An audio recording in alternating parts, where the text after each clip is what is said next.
plein milieu de l'espace de tri des livres d'Aptimo. En fait, c'est là que on a déjà sélectionné les livres qui sont intéressants, qu'on veut garder, et du coup on les trie par catégorie pour que vous puissiez les retrouver dans les rayons après, au niveau de la boutique. Pour le dépôt des livres, tout le monde peut déposer des livres, tout ce que vous voulez, en papier, etc.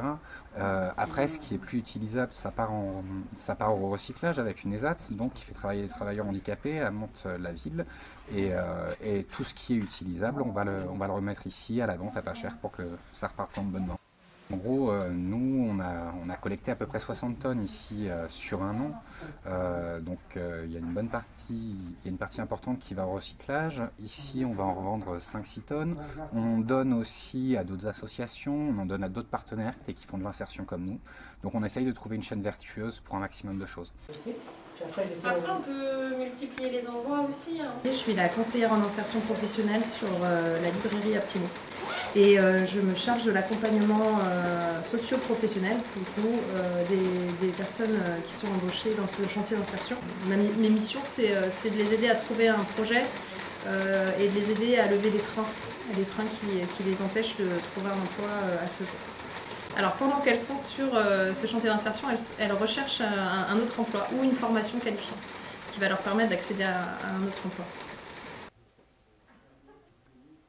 Je suis adulte relais, plus d'encadrement, j'encadre les salariés. J'organise et j'anime des ateliers culturels scientifiques avec les enfants, même avec les adultes. Cette année, pendant le mois d'été, on a fait presque 21 ateliers, c'est-à-dire 3 ateliers par semaine. Et on a eu la visite de plus que 600 personnes.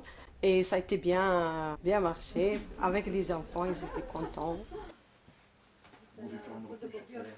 Donc la librairie a ouvert tout début 2018. C'est un projet, donc un chantier d'insertion qui notamment pouvait accueillir plus de public féminin, parce que la plupart des chantiers d'insertion sont centrés autour de métiers physiques. Donc là, ça permettait de trouver un entre-deux et de former des personnes sur des métiers du commerce, ce qui est aussi pas forcément beaucoup. Et ça répondait aussi à un besoin sur la commune, où il n'y avait plus de librairie depuis déjà quelques années.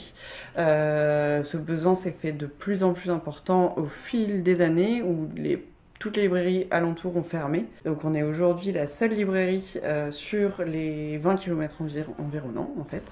Donc on propose des livres d'occasion principalement et aussi des livres neufs pour répondre justement à ce besoin du territoire d'un commerce de proximité culturel.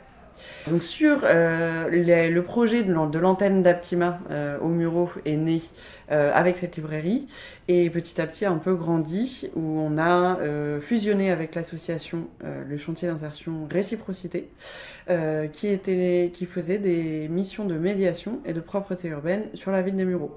On est aujourd'hui 40 personnes qui travaillent sur ces 2 chantiers d'insertion avec 3 activités, donc la médiation, la propreté urbaine et la librairie solidaire.